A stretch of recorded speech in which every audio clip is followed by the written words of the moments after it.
All right. So welcome everyone to this evening's installment of our professional learning series.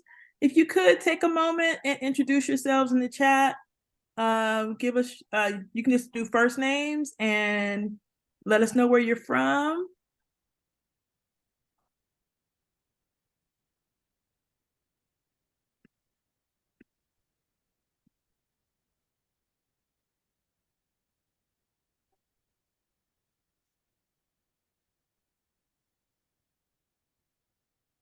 Let's see, Susan's here.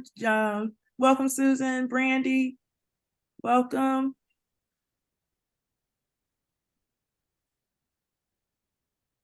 Ariana, welcome.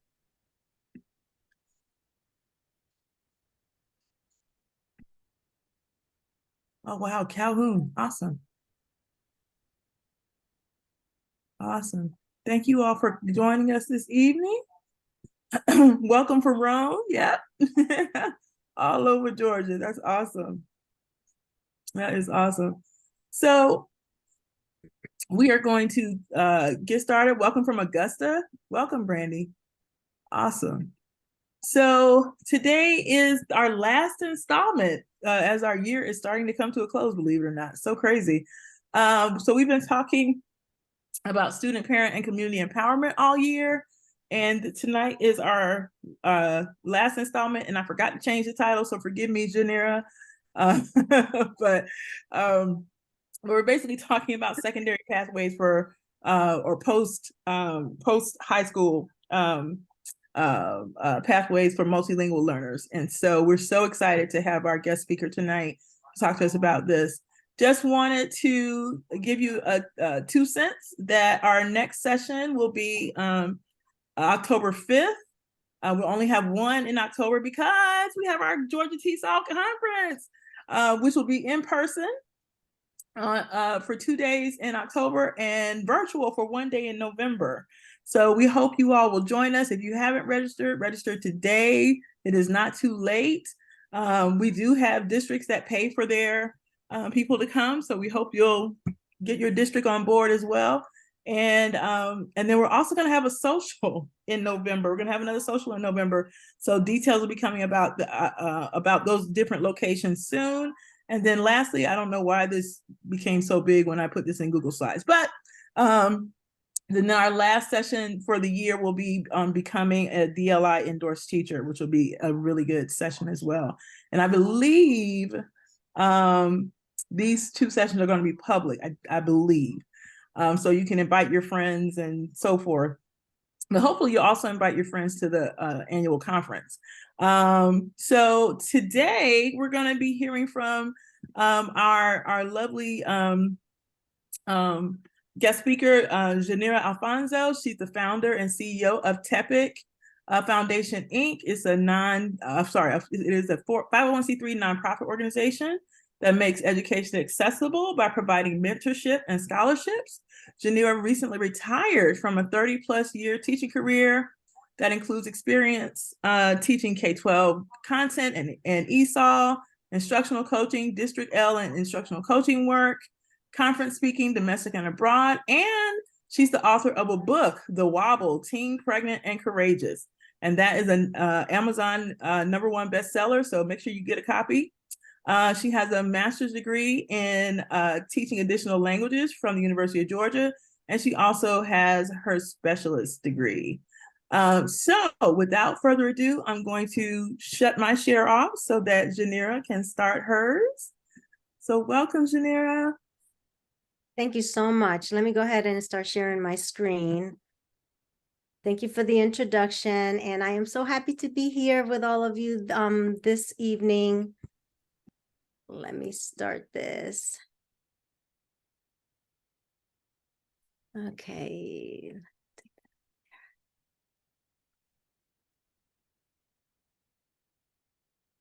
Just trying to navigate away from that. Okay. So thank you again. Karen has already introduced me and gave you the opportunity to introduce you as well. I'm so happy to see some high school teachers here with us, because this is of a very important topic for high school teachers. Okay. I am the founder and the CEO of the TEPIC Foundation, and it is a nonprofit organization. And our mission is to make education accessible to all by providing mentorship and scholarships. And right now our enrollment for scholarship applications is now open. So teachers can nominate their students or can recommend their students to apply for our scholarships. And tonight we're going to learn what we do and how we can help you and your students, and how you can help us by just spreading the word. Believe it or not, even though we're giving away money and very valuable information, we do need to recruit students. That's hard to believe, I know. Okay, so I know Karen introduced me, but I wanted to let you know that this little guy is responsible for my career coming full circle, from everything that Karen said that I did to, teaching ESOL content, elementary, middle, and then high school. And high school is the reason why I started the TEPIC Foundation. It was at the high school level that I discovered, that I noticed that the academic problems of literacy that I saw when I taught K through third didn't go away. They were still exactly the same, except now at the high school level, they were much more amplified. And that was extremely alarming to me. And that's where the idea of TEPIC Foundation was born. So what does TEPIC mean? It means to teach, empower, provide mentorship and scholarships to inspire career success. And that is our mission and vision in a nutshell. And here's a video that will explain. Oh, nope, I wanted to go back to that. I just want to lower the volume because we had trouble with the volume before. So here is, in a nutshell, you will be able to see what we are all about.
Okay, so let me put my sound back up.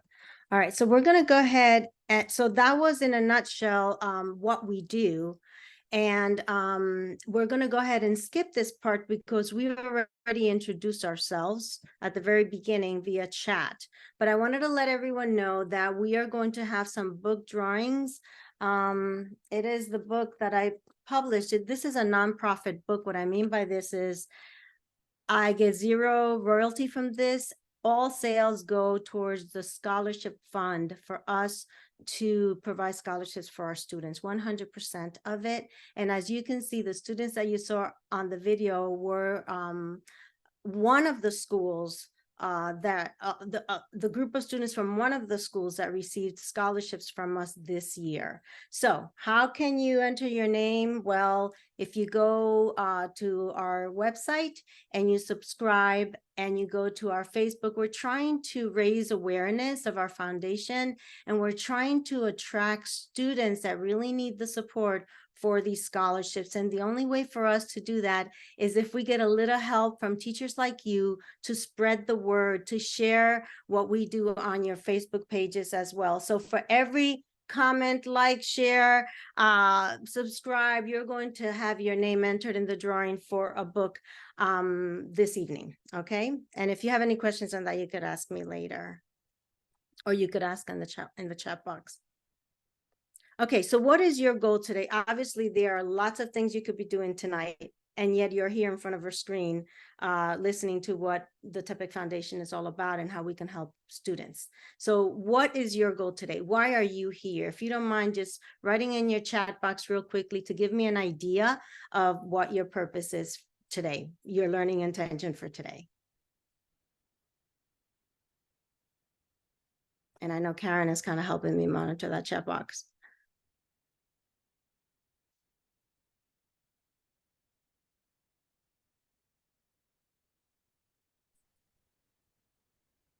Okay, do we have anybody chatting at all tonight? Not yet. Not yet. I Oh, is anyone out there? know one person is in a really noisy place, and then Susan's kind of in and out. Okay.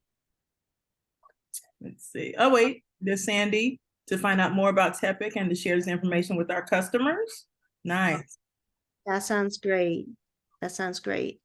And so that's what we're hoping is that, okay, to help students know they can go. Yes, regardless of their background, that is huge.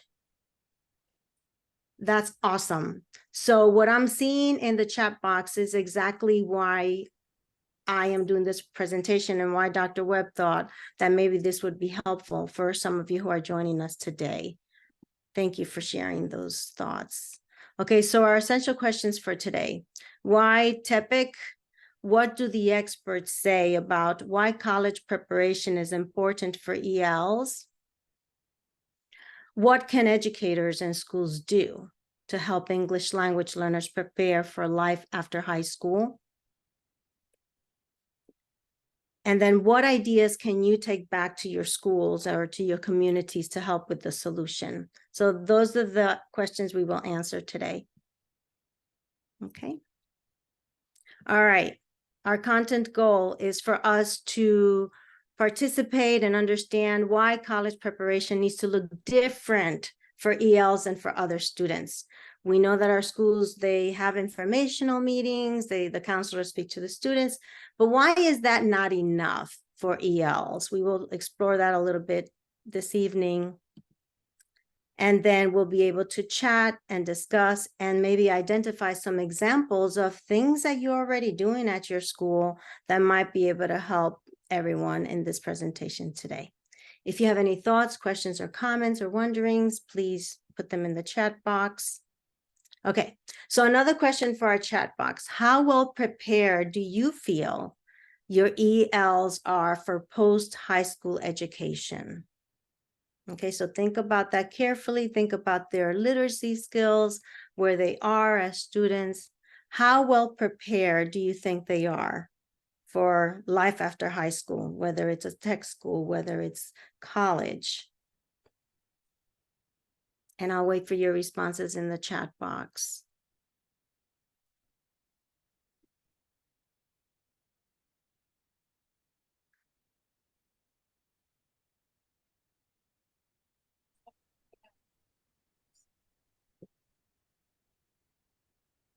And if someone prefers not to chat and rather prefer to talk, feel free to do so.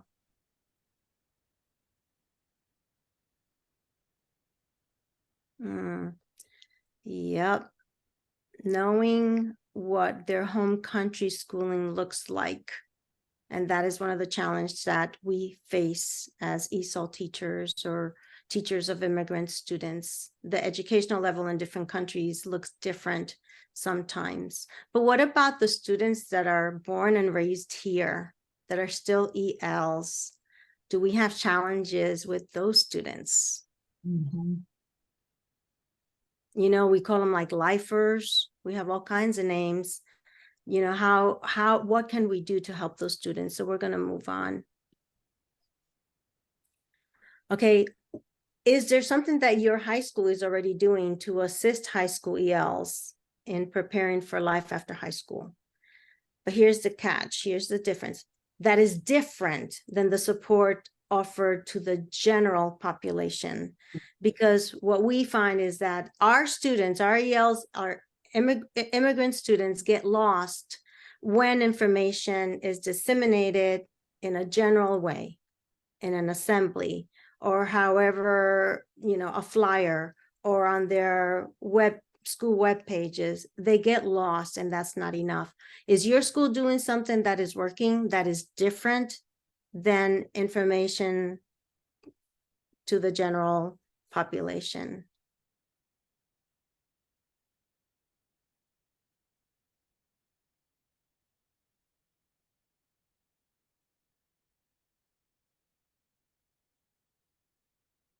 And my guess is that for the most part, the answer is going to be no.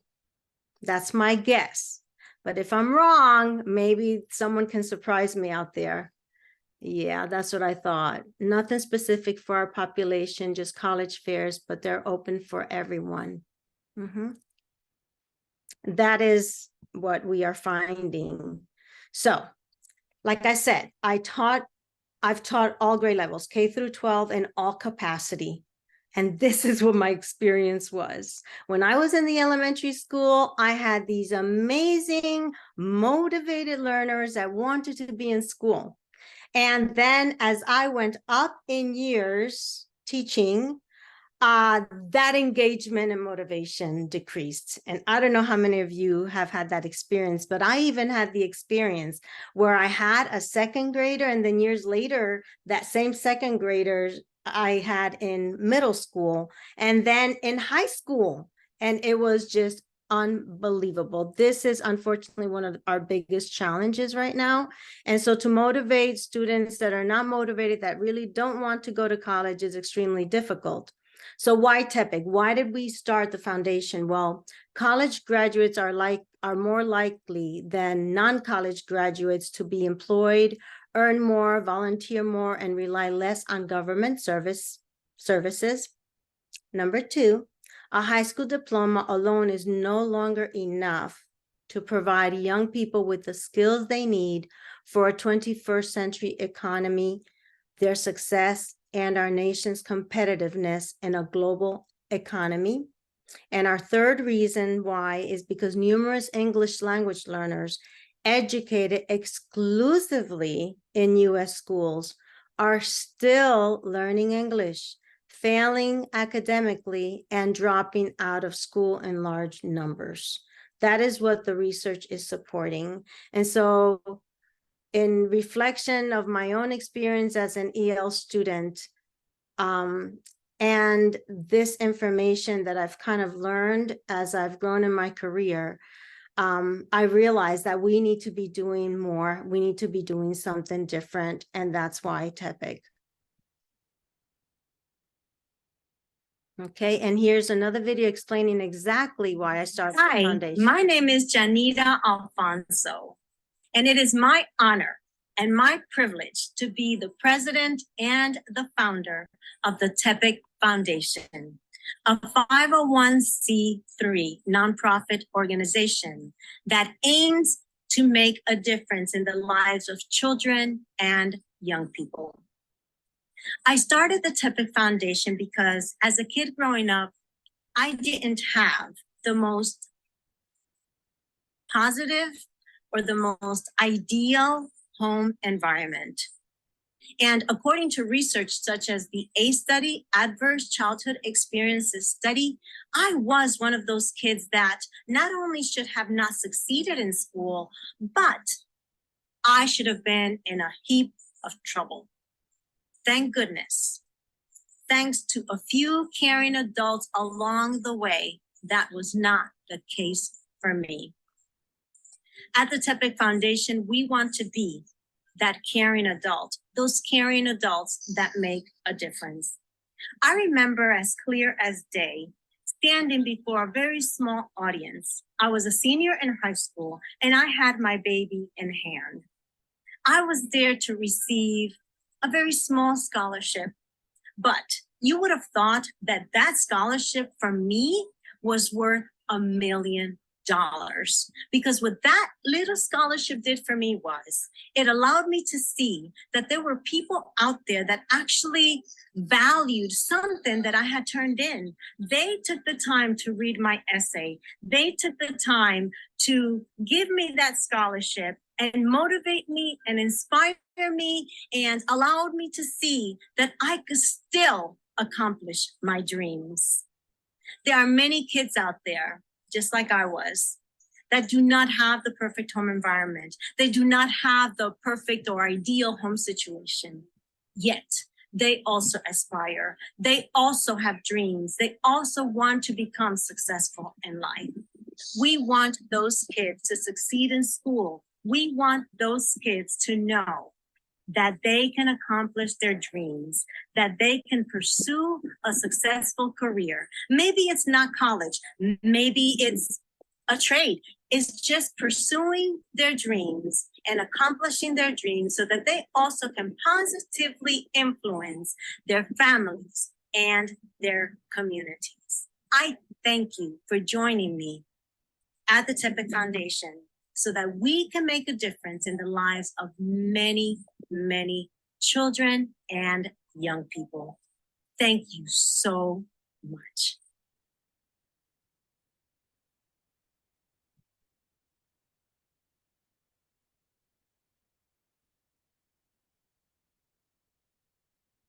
Okay, so what do experts say? I think all of us received an article that was emailed to us for this presentation to prepare for it. And Dr. Harklow actually was my advisor when I was in the master's program at UGA, doing my master's in teaching additional languages. And I was so happy to read this article because it has such important insight. And I just want to share the 4 points, the 4 things that she believes we should be doing to make a difference in the population that we're discussing today. The kids that need to go to college and yet don't have the preparation. What is it that we need to be doing different? She shared 6 research points that I think are valuable. Number 1 is 1 in 5 children in the US is now the child of immigrants. Number 2, these youths will increasingly bear the burden of economic growth in Georgia and the rest of the US. And lastly, well, in this part, globalization is eliminating unskilled jobs in manufacturing and agriculture. So think about that for a second. And then she suggests 3 more points. And number 4 is 46% of our nation's job growth in coming years will be in the areas that demand a college education. Number 5, college going benefits our society in that it has positive effects on the individual. College educated people are more likely to be wealthier and healthier than those who do not go to college. And the last one is national and state urgency to get more English learners and language minority students into college, which is why we're here today. So how do we do that? And here are some suggested strategies. Okay. Okay, let's take a pause right here. What are some of your thoughts of things that we can, there are layoffs happening right now in the car industry. Yes, Yes. And what is it that we can, as educators and schools, do to help English language learners prepare for post-high school education? What can we be doing different as individuals, as teachers? Any suggestions, any ideas in the chat box?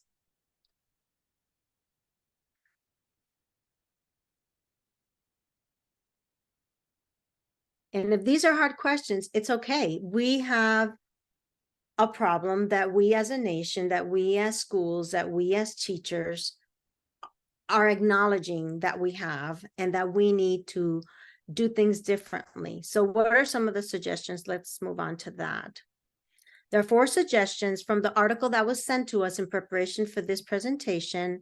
And the first one is to teach ELs how to navigate course tracking. Well, let me share a little bit about course tracking and my own personal experience. I see that, Ariane. When I was in middle school, going to high school, I was working and I was pretty much living on my own.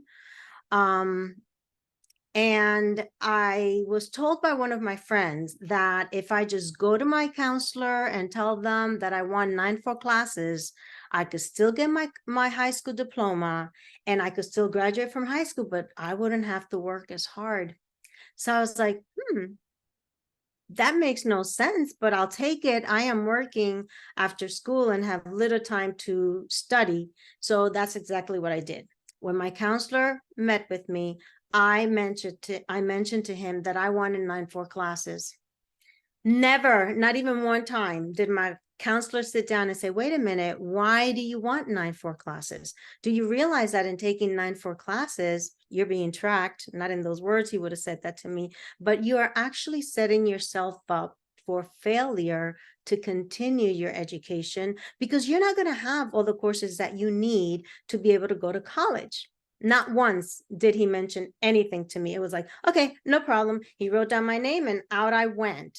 Well, I suffered the consequence of that decision, and that counselor that was not very helpful for 12 years. So I took the long route to figuring out what was it that I needed to get my undergrad degree. Okay. And so instead of starting school, like right into college, I had to take the math that I had missed in high school, the English classes that I had missed in high school.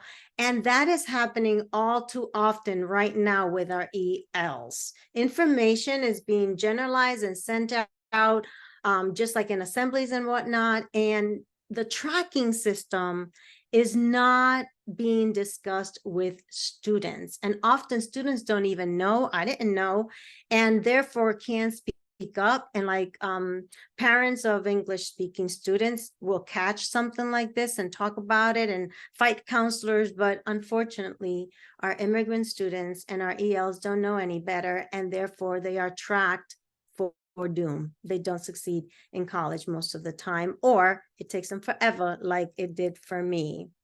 So one of the things that we can do is actually talk to our students, our ESOL students, about tracking, about the courses that they're in. How can they be involved in more honor classes, and maybe not necessarily be in a class that has just all ELs? I mean, these are conversations that need to happen. Okay. Let's see, I'm looking at the chat box, educating students on the difference. Yes, exactly. So the other conversations that we need to be doing with our students is talking to them about what are some of the courses in high school that are going to help you pursue higher education, and what courses are not. Like, let's teach them how not to waste their time, right? And then the second big thing is literacy. Oh my word. This is like my biggest soapbox, because I've been a literacy advocate all my life, practically. Well, not all my life, after I became an educator and found out the importance of it. Unfortunately, it has been my experience from teaching K through 12 that if students do not know, don't have proficiency in literacy skills by 3rd grade, many of the teachers assume that they should really know it. And now they are so bogged down with content and the time that they have to teach it that they just don't teach literacy skills. And so that is part of the problem that we have. And also, unfortunately, and I need to say that, is that unfortunately, some teachers really don't know how to teach reading and writing. That has been the experience as an instructional coach, me coaching teachers. They don't know how to teach, and they're very honest. They have been very honest with me over the years. And I'm wondering, just wondering, if there is something that we can do in terms of teacher preparation so that every teacher becomes a reading teacher at all levels. I know that is quite a feat, right? But anyway, number 3, prepare students for the culture of college. What does that mean? Well, teaching them that they need to be more independent learners and expecting them to do more outside of class. And I know that is a challenge when a lot of our ELs actually work sometimes full-time jobs after school, right? Any comments before I go on in the chat box? Yes, every teacher a reading teacher, every teacher a language teacher with language goals. And that would be in an ideal world. And I believe that we would solve so many of these issues that we have with our immigrant students not being prepared to move on to higher education after high school. Okay. And then the last suggestion is that we need to work harder at integrating ELs into social and extracurricular activities. And by what do? Let's try to eliminate the barriers, right? So finances is a big thing. If we want them to be involved in any kind of sport, they're going to need uniforms. So maybe creating some fundraisers and then recruiting ELs one-on-one. I know. But general information just does not work. And the research is supporting that if our students are involved in social and extracurricular activities, they're going to have a sense of belonging and they are going to feel like they're part of the community. And we all know about that affective filter, and therefore they're going to be able to thrive and do so much better in school. This has been my soapbox for me this year. That's what man is saying. I know. So these are the 4 recommendations that were given to us in that article. And I thought that it was worthy sharing them because that is the reason why we started the foundation. So how does the foundation fit into these 4 pieces? Let me share with you what that looks like for us of what we're doing and why we need your help getting students to join us to apply for these scholarships. Okay. And this is just a review. There is a huge disconnect between the education of teachers to know how to teach reading, writing, word study, and academic vocabulary with what they're expected to teach and the time they have to teach it. So even though we may be wonderful teachers that love our kids, that want them to do well, then there's this pressure of content. Oh my gosh, we have to cover this. We have to do this. We have this test coming up and standardized tests and all that. And our kids get lost in all of that. And it's really unfortunate. I see the chat box. Yep. Okay. And so then ELs get lost in the general dissemination of information. And these are reasons why programs like the TEPIC Promise Scholarship are important. What do we do? How do we do the scholarship thing? Let me share with you. The first thing we do is we actually recruit a cohort of students. For example, right now, we are in the process of recruiting students for the class of 2025. Why 2025? Because we want to be able to mentor students and give them the information that they need so that they can start feeling like, yes, I can go to college. The sooner we get, now we've been experimenting at the beginning 3 years ago, we started with sophomores. Those sophomores just graduated this year, and you saw a video of them receiving their scholarships, okay? Unfortunately, the next group that is for a class of 2024, I am losing a couple of them, and I'm having to call them to remind them to take the 3 Pathway to College Zoom sessions. We only require 3 sessions because they are the critical sessions of information that the students need in order to know how to navigate the college application process. Once we have that cohort, our number 1 meeting is with the parents and the students. Because if the parents do not understand what the application process looks like for their students, or that it is a possibility that their student can go to college, if they don't understand, they're not going to support them. So that's why number 1 at the top of our list is parent and student education. We have 1 Zoom meeting at the beginning of the cohort once the students are recruited. The second piece is we have flexible mentoring sessions. We only require 3, and we partner with the Latin American Association, and they provide the 3 mentorship sessions twice a year. Right now, we're in the middle of them, and the last one, the third one, is next Tuesday. They offer these sessions in the morning at 11 a.m. and at 6 p.m. in the evening. Okay. No excuse in terms of, I work, I don't work, because that's what I have been finding with the students in our program, was that the excuse was I had to work. Well, now I've even connected, and we have partnerships with the schools so that with the ESOL teachers, the counselors, and their principals, they allow the foundation to, in partnership with the Latin American Association, for us to do in-school mentorship. Okay, so sometimes those 11 o'clock sessions that the students cannot attend because they work at night, they go ahead and they show them during 11 o'clock during one of their classes. It's only 3 hours, well worth the information and the education. And the schools know, they've gotten to know us, especially the 2 schools in Dalton that have been working with me. This year we're branching out, which is why we want to encourage all of you. We're encouraging the Latin American Association to put out our application process to recommend students for these scholarships, because we want to be able to reach as many students as possible.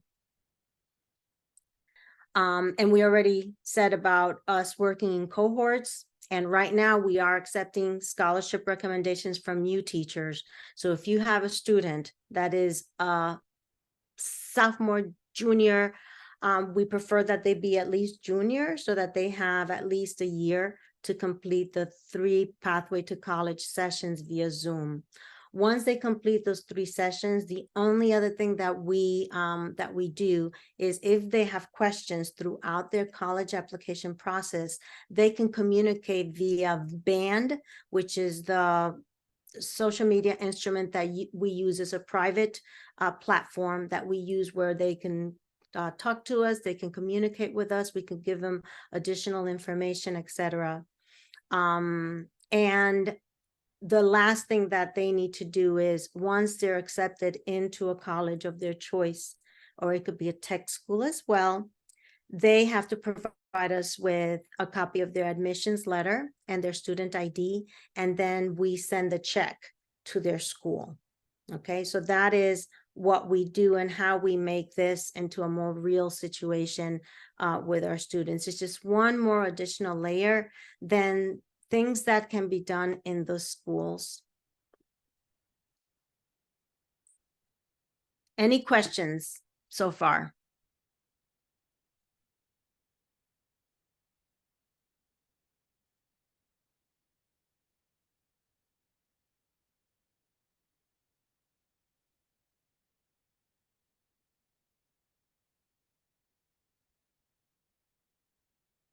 Okay, if there are no more questions, or if I see one popping in the chat box, I'll stop.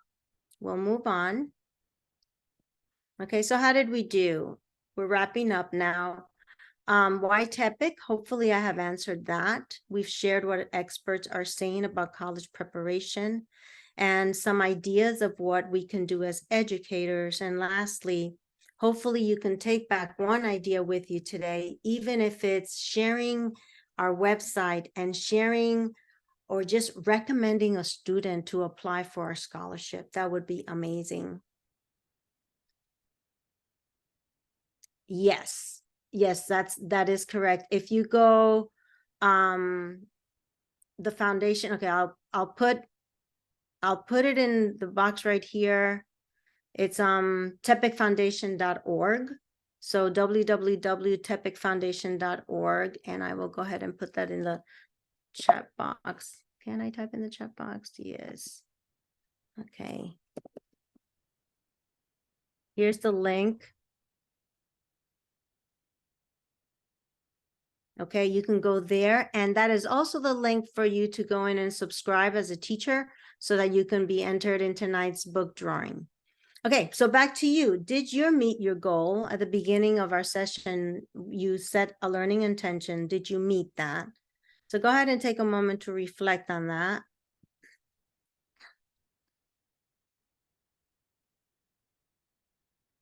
And remember to subscribe at tepicfoundation.org, or please help us spread the word of the work that we're doing on behalf of students. It's amazing. It's the students that need the support the most that we have to work harder to recruit. So that's why we need you to help us recruit students for our scholarships, and to offer them this information that they need in order to know how to navigate the college application process. All right, any questions before we wrap this up for the night? Yanira, I have one question. The scholarships, are they to 4-year colleges, 2-year colleges? Can they do, voc ed? Yes. What? The scholarship is, we want to encourage students to have a career after Okay. high school, because we know, let's be real, we know that sometimes if our students arrive from another country in their junior or senior year and do not speak English, unless they go back to their country and study in Spanish or German or Romanian or whatever their language is, for them to be able to succeed in our USA schools, it'll be really tough. But can they enter a tech school or even a 1-year certificate program to get them to have some skills to function productively in a workforce? Yes. And so, yes, the answer is yes. And that is why we do not require that our students have high GPAs. The whole idea is we want to encourage every student to see themselves as a lifelong learner, regardless of what's on that piece of paper, regardless what's on that ACT or SAT, because as we know, I know for me personally, I am a terrible test taker. It takes me forever to process language. And even when I got accepted into the UGA program, I had to write a letter because my ACT score was not really good. My SATs were really, really low. Oh no, for my graduate program, it was the GRE. Oh my gosh, the GRE, my biggest monster was the GRE, because I did not have the academic vocabulary that a lot of English speaking people do. And so I had already been going to school for 8 years. Remember my scenic route through school because I didn't have proper counseling. Well, this was my letter of my persuasive letter to the committee at UGA. Well, if the GRE is supposed to be an indicator of how students will succeed in college, I would like to suggest that I have already proven that by being in college the last 8 years, going to several schools and holding still close to a 4.0. And guess what? Even though my GRE scores were not the greatest, they accepted me into the program because they knew, especially since I was going for a teaching, an ASOL master's. They knew that I was telling the truth. Here we are saying that vocabulary is a big issue for immigrant students and for EL students, and that they never catch up to their English peers, but yet it is a requirement to enter a lot of the better schools. So, oh my gosh, don't get me on another soapbox. So what are we doing? So what are we doing? We're actually like putting up a barrier for a lot of our EL immigrant students to enter into college just because they cannot pass a GRE test. Okay, I'm getting off the soapbox now. Well, Okay, I'm glad that the scholarship is open for a variety of post-secondary options, because that's, you know, especially these days, we know that a lot of times, you know, going to a 2-year college before going to 4-year actually helps a lot of our students be more successful at the 4 years. And some students just decide that college is not what they want, but they want to learn a trade. And a lot of the trades pay very well. So that's really, I'm really glad to hear that. So yes, that's why our scholarship requirements are different. Actually, the kind of students that we seek are the students that maybe they will be the first one in their family to be a college graduate. Maybe they will be the first one in their family to be a high school graduate and need that support. I was one of those kids, and I just want to be able to offer that extra support to especially those students that don't have any role models in terms of, or even, you know, helping them with their growth mindset to believe that they can go to school and that they can succeed. yeah, so important. Does anyone else have questions? Well, Sandy said thank you for the presentation, and she's going to do her best to let her administration know about TEPIC, which is awesome. Thank you so much, Sandy. And if any of you have any feedback for us, anything you want to share with us, please text us at that number, 706-983-9618. That is the foundation's number. And we would love to hear what you thought. This is the first presentation that we do, sharing what we do, thanks to Dr. Webb. So 1 star, 1 wish, 1 comment. It doesn't have to be, you know, a long text or anything like that, but it gives us an idea of whether this is something we need to continue doing to raise awareness of how we can help our English learners. And there are more people who registered for this talk, so we're going to send out the video to them as well. So there will be more people who have access. Okay, perfect. And you all who attended, of course, you can share this with people you know, so that we can get the word out as well. Yes, thank you so much.